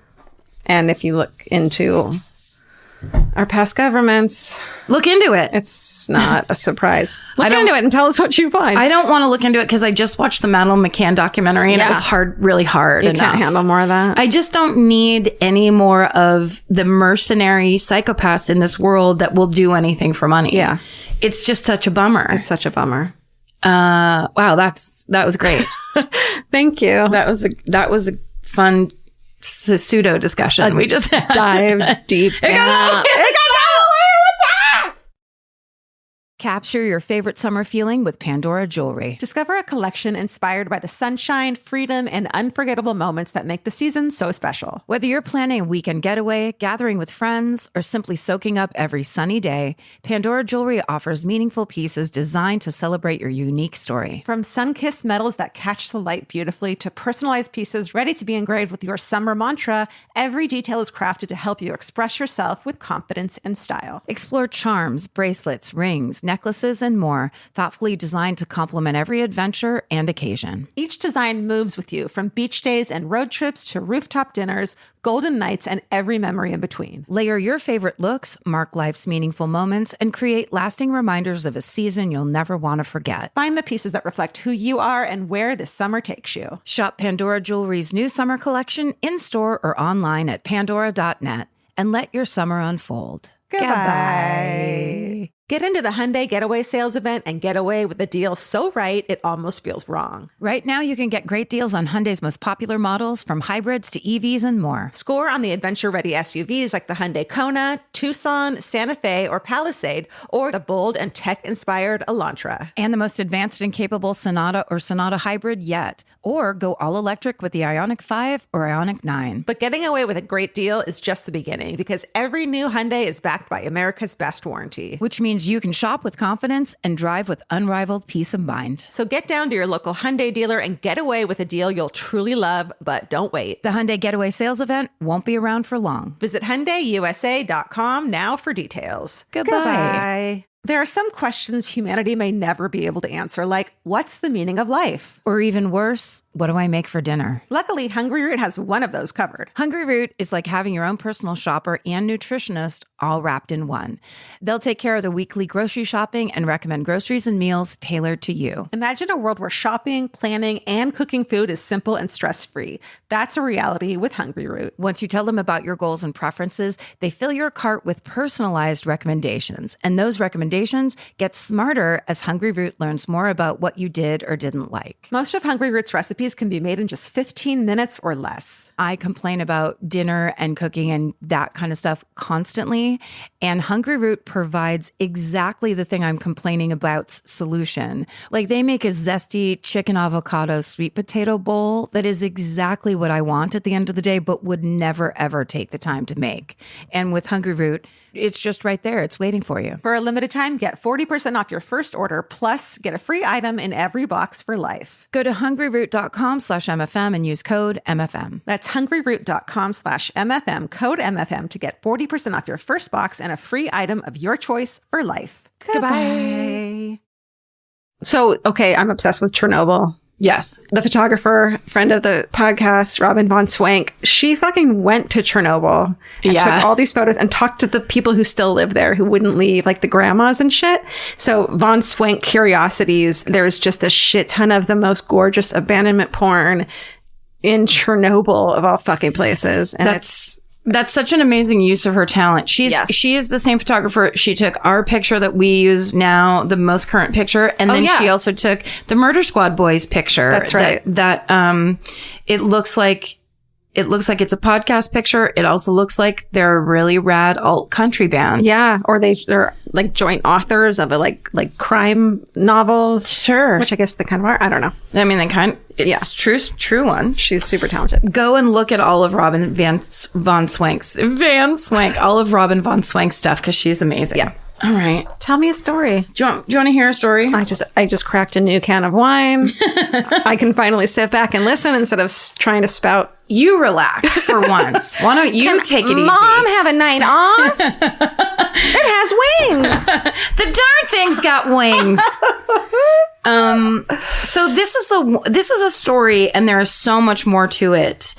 But it's one of those ones that happened at the end of last year. Because you know how every once in a while I like to do let's update true crime happening in the real world. A freshie. A freshie. Like the time that I reported on the guy that had all the leaves in his fucking living room, and it was from 7 years prior. I like a freshie. Okay. So,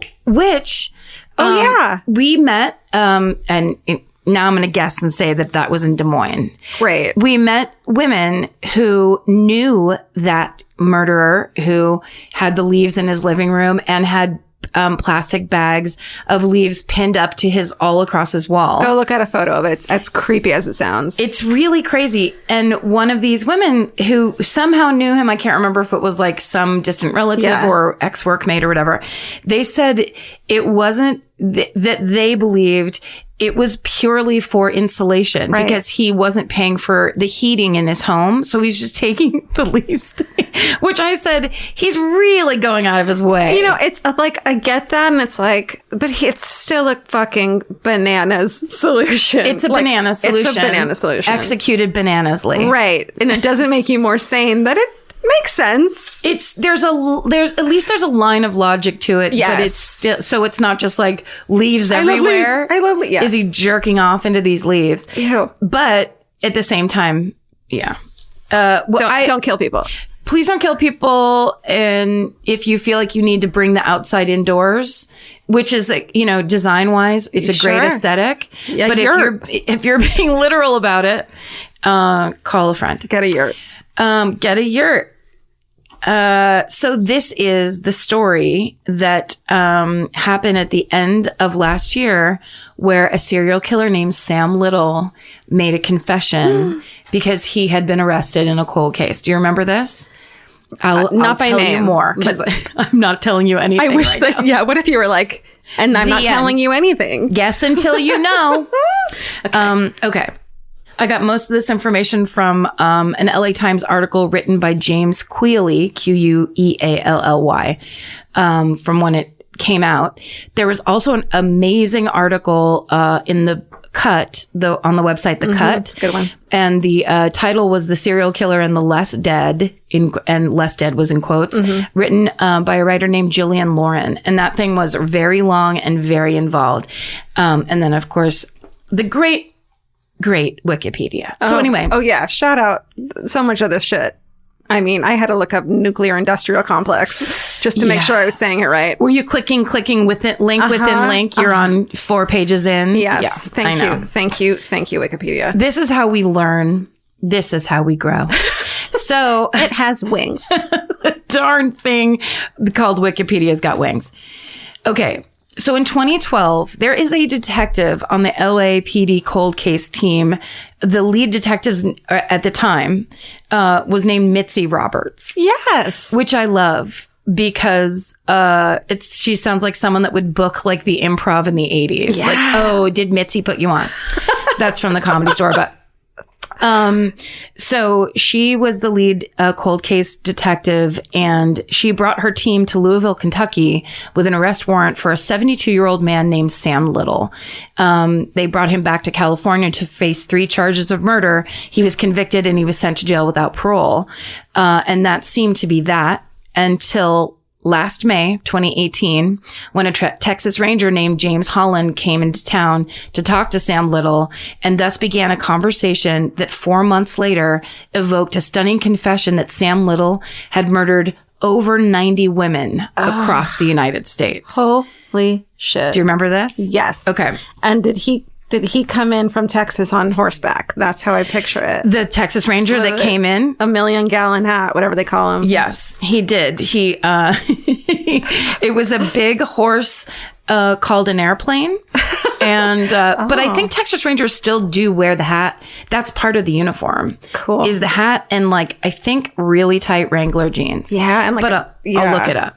And then a cowboy shirt from Lee Western Wear. Great. Okay. Junior section. Right. Okay, so this man, Samuel Little, was born on June 7th, 1940 in Reynolds, Georgia. And he claimed his mother worked as a sex worker. She gave birth to him during a prison stint. Oy.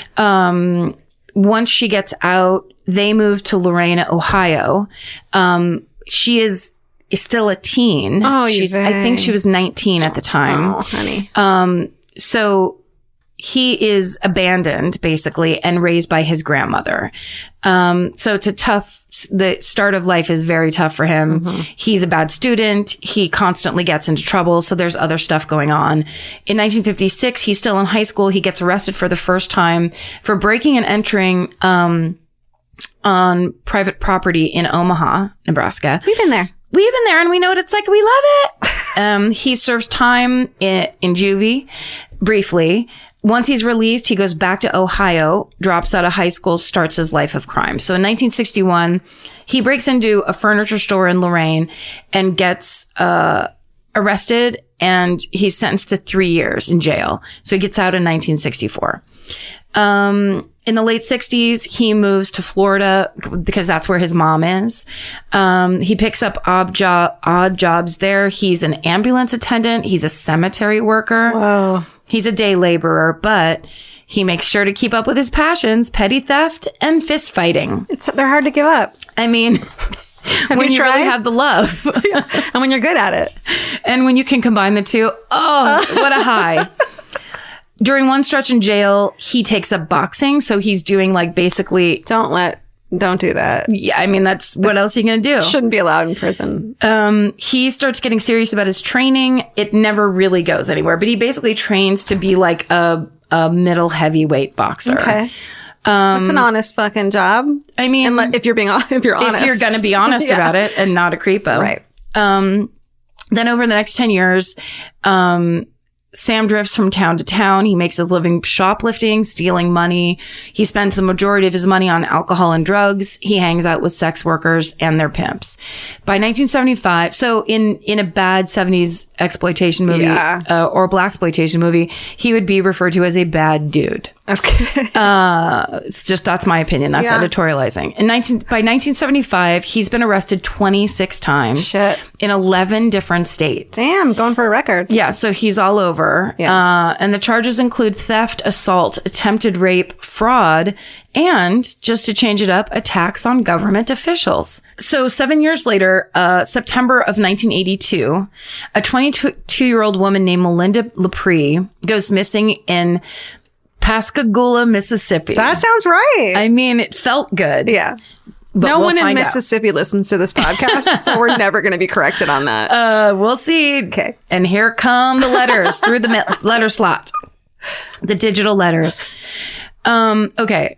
So Melinda Lepre is a sex worker, and Sam Little was known to have spent time with her. So that, plus his very long record, gets him arrested for Melinda Lepre's murder. But a grand jury declines to indict him. While he's being investigated for Melinda Lepre's murder, he becomes a suspect in the murder of 26-year-old Patricia Mount in Florida. So when the grand jury passes on indicting him for Melinda Lepre's murder in Mississippi, he's transferred to Florida, where he's then tried for the murder of Patricia Mount. And during this trial, witnesses testify that they saw Sam Little with Patricia Mount the night before her disappearance, but without any other damning evidence, the prosecution's case falls apart. Ugh.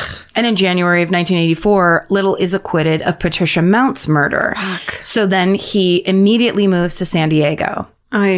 So in October of 1984, less than a year out of prison, Sam Little is arrested once again for the kidnapping, beating, and strangling of 22-year-old Lori Barros, he left her on the side of the road for dead, but she was not fucking dead. Yes. She was playing dead until he left. She survives. She reports the crime to the authorities, and she identifies Sam Little as her attacker.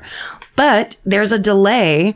It takes the police about a month to find Sam Little. Mm-hmm. And when they do, he's in the same place where he assaulted Lori Barros the month before. And so when they find him, he's there with another woman that he has just strangled, who's unconscious in his car, in the backseat of his car. God. So they arrest him, and the woman survives. Oh, so they get there like just fucking in time. But I know what's going to happen now. Like, this is the part where everyone in the audience claps. Yes. And then you turn to them, or one of us turns to them and says, why are you know how this is going to go. Don't clap now. Yeah. Don't clap now. I have 4 pages left in my hand. You're going to break your own heart. Yes. Yes. That's how this always is, because you can see it so clearly in hindsight. If Lori Barros comes to the police and says, this man just attacked me, strangled me, and left me for dead, everybody, they should all be out. It shouldn't take 3 weeks. Well, they look at her record, and maybe she has some arrests or some record. And so they say, well, who fucking cares? And Paul Holes will say, this is not how it happened today. Yes. Acknowledging that that's how it fucking happened then. Yes. You know? You can't not acknowledge it. Right. I mean, and that's the best thing you can do, is say, these are the old attitudes. We have to change it. Yes. We have to change it. Yes. Okay. So now that he's been caught red-handed, he's found guilty of his crimes against both of these women, and he's sentenced to how many years in jail? 4.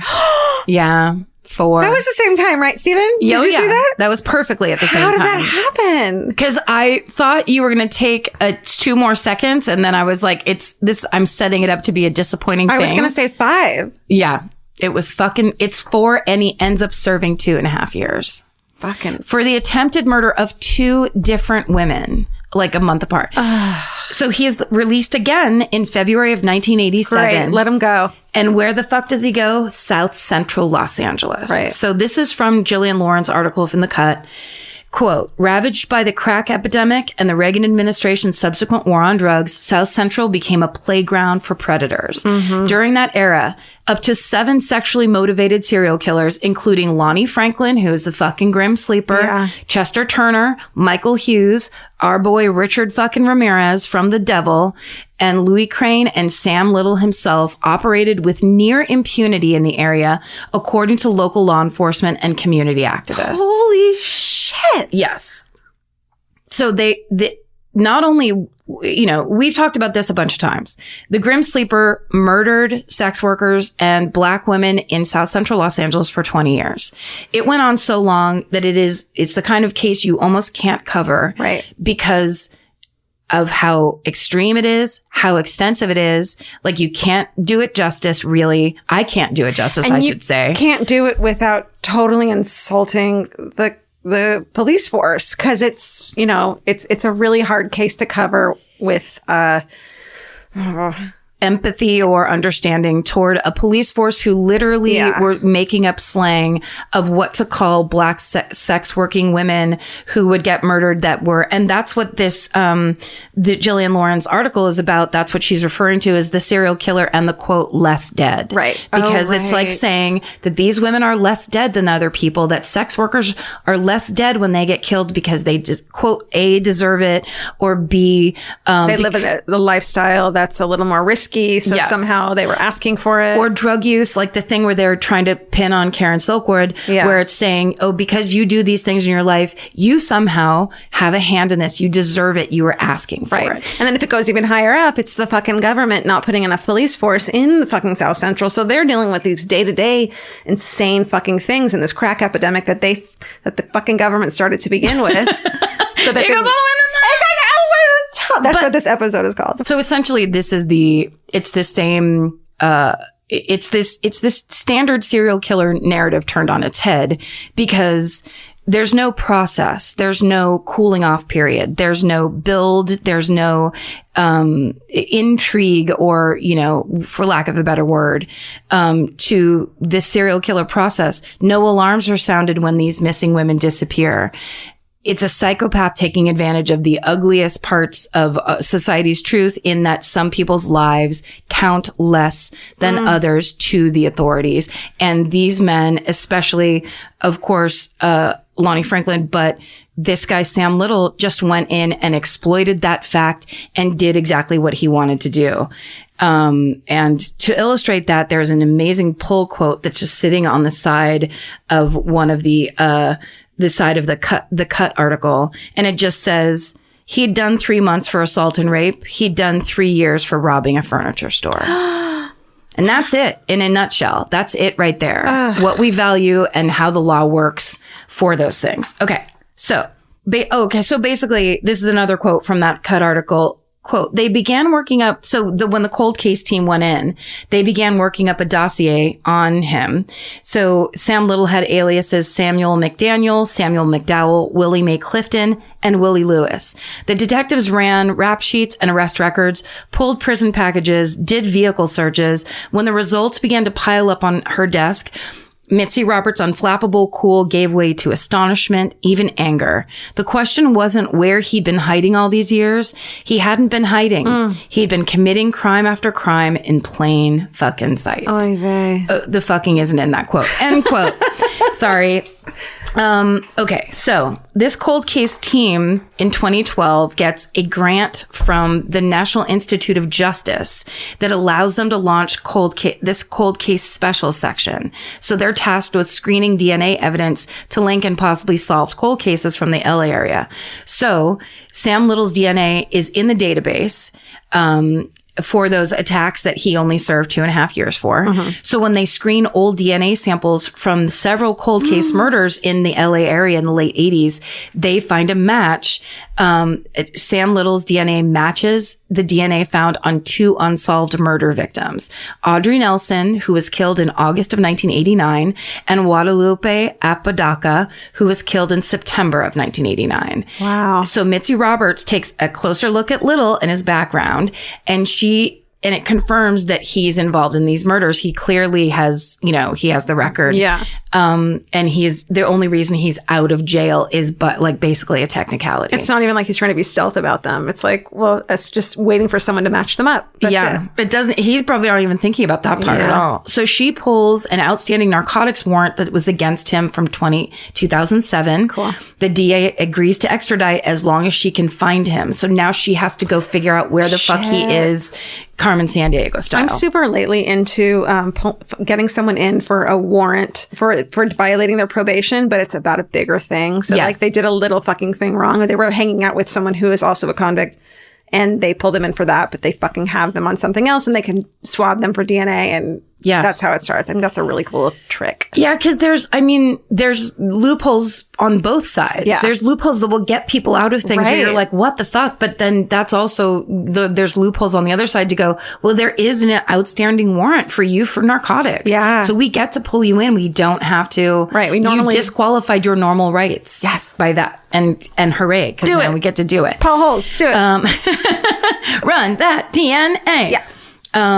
So LAPD robbery homicide unit then discover financial records that point to Little being in, because he had Social Security payments that he was putting on a prepaid Walmart card in Louisville, Kentucky. So the U.S. Marshals Fugitive Task Force is sent to Louisville, and they finally find Sam Little in a homeless shelter on September 5th, 2012. They arrest him and they extradite him back to Los Angeles. Wow. He refuses to talk. another DNA match comes in, a third victim, 41-year-old Carol Alford, who had been strangled to death and found in a residential alley in South Central. So with 3 charges of murder, on January 7th, 2013, Samuel Little goes to court for the murders of Nelson, Apodaca, and Alford. The actual trial starts in September 2014. He maintains his innocence throughout. Oh, shut up. The evidence proves him otherwise, and several women who had been Little's victims but escaped, they come and testify against him. Yes. And their testimonies, along with the newly found DNA evidence, are enough to put him away. So on September 25th, 2014, Samuel Little is found guilty of the murders of Nelson, Apodaca, and Alford. He's sentenced to 3 consecutive life sentences with no possibility of parole. And now, so he's just going to jail. But now the FBI decides they need to run a full background check on him, since he clearly is a multiple murderer and possibly a serial killer. And that leaves them to discover compelling links in his history to many more cold cases. His travel patterns, for one, line up with the timing of several cold case murders, including one in Odessa, Texas. Oh my God. So in spring of 2018, Texas Ranger James Holland, the one that we were talking about, along with VICAP crime analyst Christina Palazzolo and Department of Justice Senior Policy Advisory and VICAP liaison Angela Williamson. These are all the jobs you can have in law enforcement if you want to go in there. Love it. You can fucking just work for VICAP all the time. Yeah. Do it. They go to California to interview Sam Little because he wanted to get transferred to a smaller prison. The prison that he was in California was out in the desert. It was 105 all the time. Right. It was really crowded. Maybe there's like fucking crazy mean prisoners that they don't want to be in the population with. Yes. I think that's a great tactic too, is trading, being transferred to there are better prisons than others. Just smaller. He wanted a smaller, quieter, because now he was in his 70s. Well, good for fucking him, but also like, let's solve some cold cases. Right. He had something to give. And so that's when James Holland from the Texas Rangers came out. So James Holland says, I will take you to a prison in Texas, where it's much smaller, it's cleaner, it's quieter. There's barbecue. Like, you might be able to get some barbecue there every once in a while. You might be like, he was kind of there's a bunch of perks. But we need to know about these cold cases in Odessa, Texas. Yeah. And that is the conversation that he has over a 4-month period with James Holland, where he eventually confesses to over 90 different murders that took place between 1970 and 2005. He begins this confession by simply naming cities, states, and the number of murders he's committed in each location. Oh my God. He's like a fucking Israel Keys style serial killer, where he just was kind of went wherever he felt like going and didn't have a lot of connections, and just kind of killed sex workers and women of color that were in situations. And because he was trained as a boxer, what he would do was beat the shit out of them, and then when they lost consciousness, strangle them, but then leave them in say a motel room or an alley or a place where, if they are known sex workers and known drug addicts, the cops would look at their body and say, that's probably from the drug overdose or whatever. Yeah. Random. And basically all of the detail of the murder would get lost in the lifestyle that the authorities were looking at when they saw the dead body. Yeah. So basically, Sam Little goes into deeper detail. He can describe the events of every murder with staggering clarity. What the fuck? He's also a talented artist. So he has drawn many of his victims from memory that are in the Cut article. That's the top picture. It's this series of portraits that are kind of cool looking, where you're like, what's this? And then you look down and they were all drawn by him. Oh God, that creeps me out so much. It's super creepy. So among the murders confirmed to have been committed by Little is the January 1996 murder of 24-year-old Melissa Thomas. He, as he recounts it, met Melissa on one day on the street in Opelousas, Louisiana. They drove to a cemetery to use drugs. While they were there, they moved to the backseat of the car to have sex. And while back there, he began to stroke her neck. And he even recalls her saying, "Why do you keep touching my neck? Are you a serial killer?" And in that moment, his temper flared and he strangled her to death. She was 24 years old. 24. Her body was later found naked beneath a pecan tree in a cemetery behind a Baptist church. And when questioned about the details of the event, Little was able to recount the layout of the town with such accuracy that authorities were able to confirm his involvement. So he remembered every fucking moment of it. Basically, after countless interviews with Sam Little, detectives have described him as, quote, pure evil and, quote, a charismatic psychopath. So far, of the 93 murders he's confessed to, the FBI has corroborated 39 of them. Holy shit. With, quote, many more pending. Oh my God. Again, from the cut, quote, so far he has described 93 killings, 39 have been confirmed by available evidence, like those of Rosie Hill, he killed in 1982 in Marion County, Florida. Daisy McGuire, killed in 1996 in Houma, Louisiana. Nancy Carroll Stevens, who's killed in 2005 near Tupelo, Mississippi. And Little's first murder, a blonde woman in Miami, which was recently confirmed, but her name has not been released. And again, this is restating it, but he dodged the arrest by targeting low-income neighborhoods and areas with particularly high numbers of drug addiction and unsolved murders. He said, quote, I can go into my world and do what I want to do. That's his attitude about it. The other factor contributing to the ability to dodge the efforts was his method of killing, which, as I explained, he basically, because he used his hands on them, they would always assume there's no bullet wounds, there's no stab wounds, there's no overt signs of a murder case. Right. And so there's no defensive wounds either, probably because he knocked them out immediately. Yeah, he'd just like punch them out and then strangle them to death. So no foul play was ever suspected. Wow. And most of the deaths were attributed to drug overdoses. Holy shit. Today, Little's in poor health. He will likely stay in the prison until his death. So the goal now is to verify his victims and provide closure and justice in the unsolved cases. So VICAP is hoping that this case will serve as a reminder to every jurisdiction of the importance of consistent violent crime reporting. Because when you actually investigate the death and you see that it's a violent crime and you put it into VICAP, then they can start tracing these people who are perhaps serial killers around the country. Yeah. And 5 hours ago, there was this story that I just found. Like from today? From fucking 5 hours ago. Like literally. The headline said, prolific serial killer draws more victims after confessing to 90 murders, including one in Houston. And basically, he drew a picture of a new person, and the authorities saw it and were like, who is this?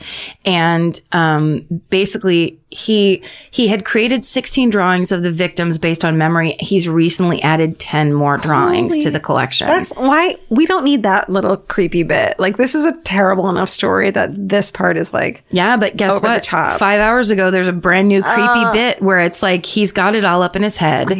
One of the victims, only identified as a black female between 25 and 28 years old, was killed in Houston between 1976 and 1979 or in 1993, the FBI said. What? They're not sure. The drawings include victims from Charleston, South Carolina, Cincinnati, Ohio, New Orleans, Louisiana, Savannah, Georgia, Kendall, Florida, and North Little Rock, Arkansas. The California Department of Corrections and Rehabilitation inmate locator shows Little is currently in custody at the California State Prison in Los Angeles County. This is the continuing story of terrible, horrifying serial killer Sam Little. So is he suspected of more crimes in Los Angeles too, or in California? I don't know specifically, just more crimes. So yeah, it's basically when he decides to tell the Texas Rangers or whoever he's still speaking with about the details. That is unbelievable. I mean, insane, awful. So crazy. Great job. Thank you. To me, when this story broke, I was just like, man, this is another one of those grim sleeper stories where it's just someone who got to do what they wanted for 40 years. And how many more are there like that? And how many families are hoping that someone gives a shit about their fucking loved one who died and no one investigated it? And the fact that DNA is going to fucking come for you, and it's fucking crazy. I mean, it goes all the way. It goes all the way to the top. Motherfuckers. Oh, Let's change the topic. Okay. To something good. Okay. What's your fucking hooray this I want to week? say great job, though. That was... Oh, thank you. You did that really well. Thank you. Thank you. Fucking hooray. I have, just some light ones. Nothing deep. Let's go light this week. New therapist. Is that light? Yeah. Okay, great. New therapist I'm connecting with now after 3 sessions. I really like her. Awesome. She's got crystals in her office. I don't know.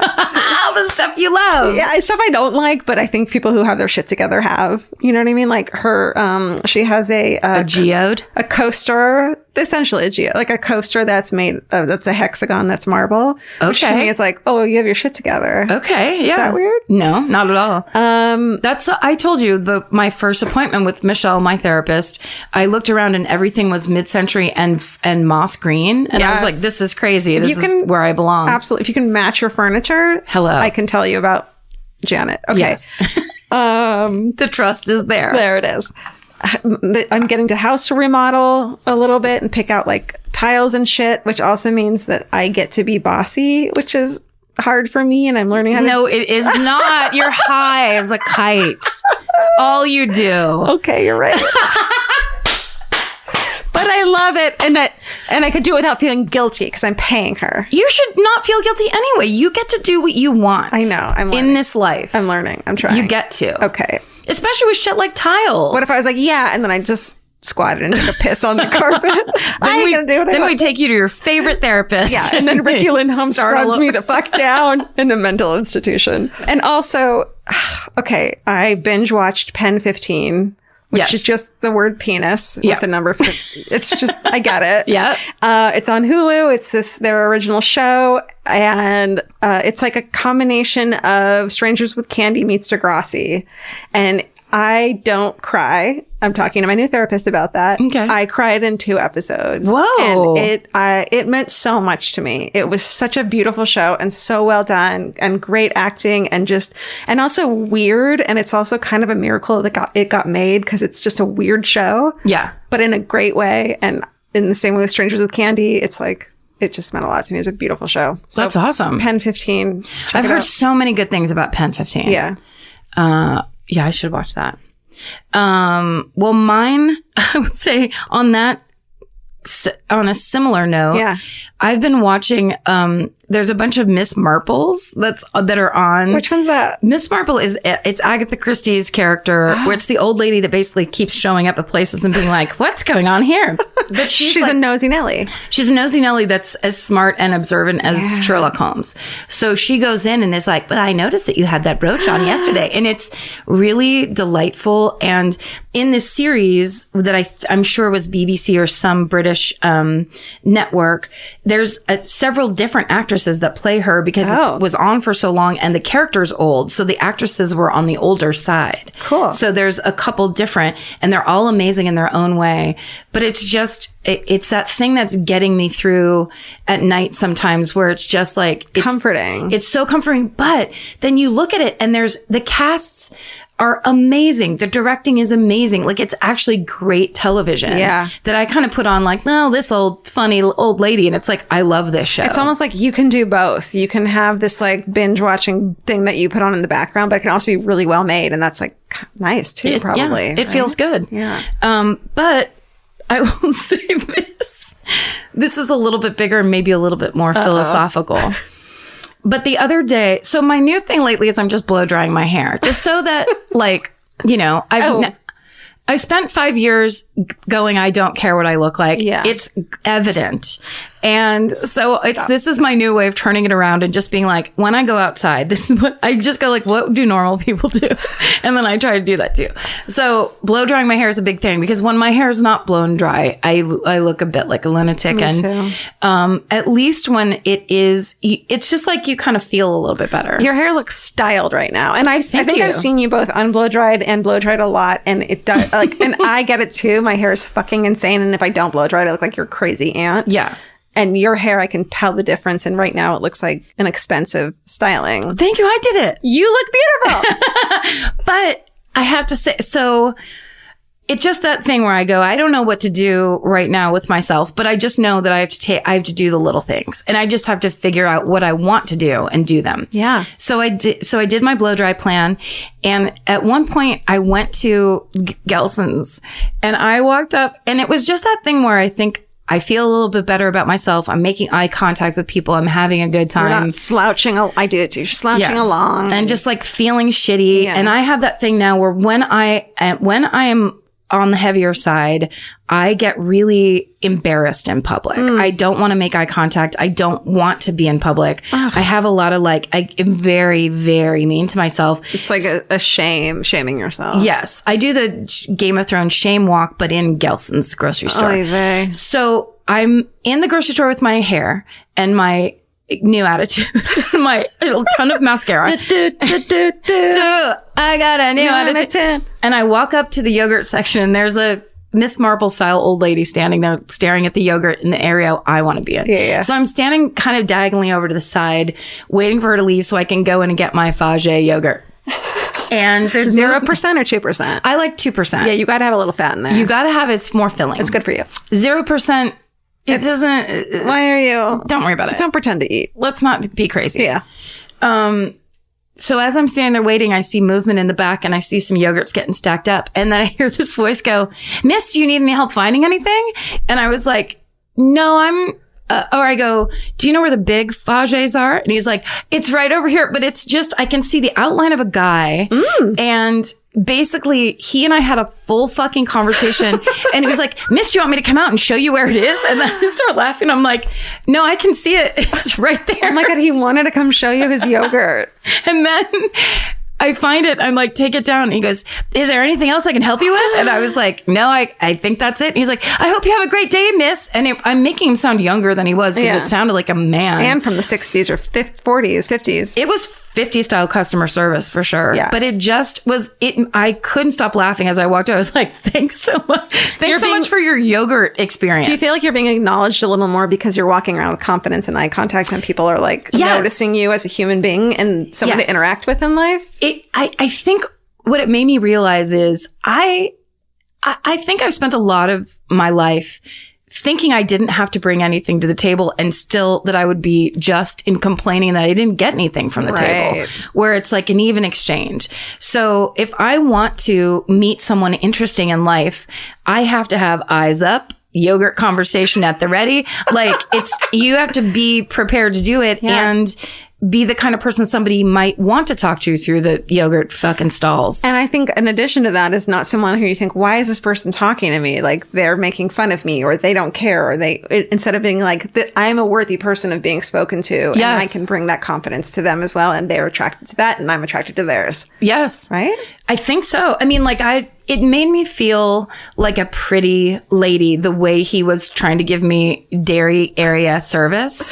All up in your dairy area. Come on, get that dairy going. But it was that thing where I walked away going, the only thing different about me from a time before till now is the fact that I kind of went, well, I'm going to the store with this hair. I want to be in the world. And it's it's not the hair, it's the confidence it gives you. Yeah. The hair is great too. The hair's fine. Mascara is nice. I mean, I look a little dead without it, so it does help. You got to put on some lipstick. You don't want to look like a corpse from the messages from Pat Kilgara from the Beyond. Damn it, it's got wings. But then the darn thing's got wings. But then sometimes it's like, sometimes some fun thing could happen. I feel like that was so out of my realm for so long. You know what you were doing? What? Flirting. Do you know that? Flirting with the yogurt? No. Was that flirting? You guys were flirting. Were we? Which is, when I'm single, one of my favorite fucking hobbies. Flirting is fun. I'm terrible at it. Try it. It's stupid and ridiculous. But no, tell me how, because see, my problem is I try to go for the joke. As if anyone gives a single shit that I'm like, here's my wordplay. Wordplay's good, but well, I'm gonna get you. I'll shove the I'll dairy all over your fucking, I don't know. I can't.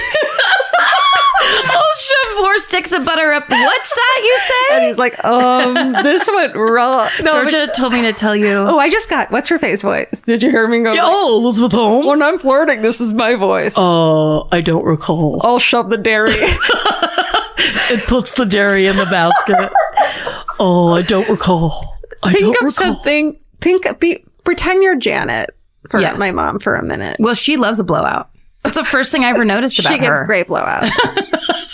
And she's the biggest flirt I've ever met. She can flirt with anyone. She's great at it. Why? Because she thinks she's hot fucking shit at all times. She is. She is. She's hot shit, but like, if you're like some dairy guy says something to you, it's like sarcasm.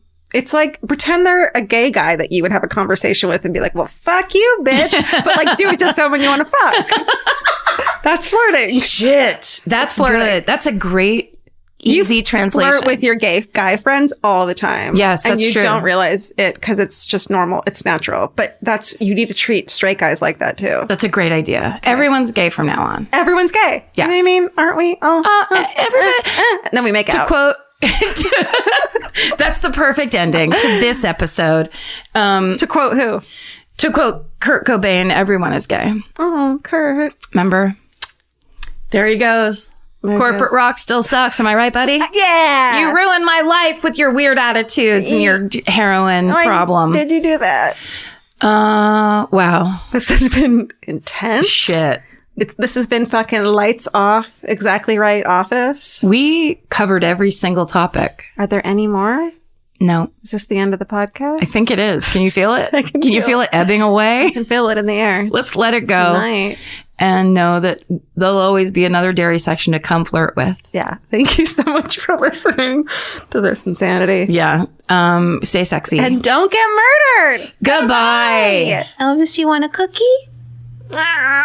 The best time to think about home security is before you need it. That's exactly why there's Simply Safe. Traditional home security only alerts you after a break-in has already happened, and that's too late. Simply Safe is changing that. Simply Safe's US-based live agents identify threats on your property and help deter them so intruders never get to your house. The system is customizable so you can build one that fits your home and your specific needs. The 24/7 professional monitoring is effective and affordable and won't lock you into a long-term contract. I think that's what's so scary for so many people is that long-term contract. And like, what if it turns out you don't like it or need it, but they don't have that because they know you'll like it and you'll know that you need it and feel so much safer when you have it. Like at this point in my life, I would never go without a security system on my house. I just feel safer with actually having Simply Safe around. There's a whole staff at Simply Safe that's waiting to talk to you and help you out. Right now, you can get 50% off your new system by visiting simplysafe.com/MFM. That's half off at simplysafe.com/MFM. There's no safe like Simply Safe.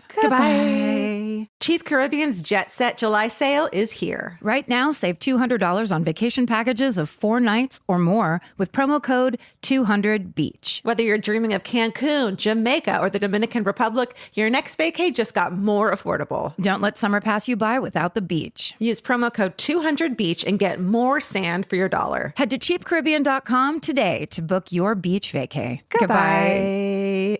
If audiobooks are your thing, or if you've been meaning to listen to more of them, you should check out a podcast called Earsay, the Audible and iHeart Audiobook Club, hosted by Cal Penn. Each episode spotlights standout audiobooks on Audible across all kinds of genres: sci-fi, comedy, romance, thrillers, and more, with Cal talking to guests who help break down what makes each story worth listening to. It's a fun, easy way to discover your next great audiobook. Check out Earsay on the iHeartRadio app, Apple Podcasts, or wherever you get your podcasts. Goodbye.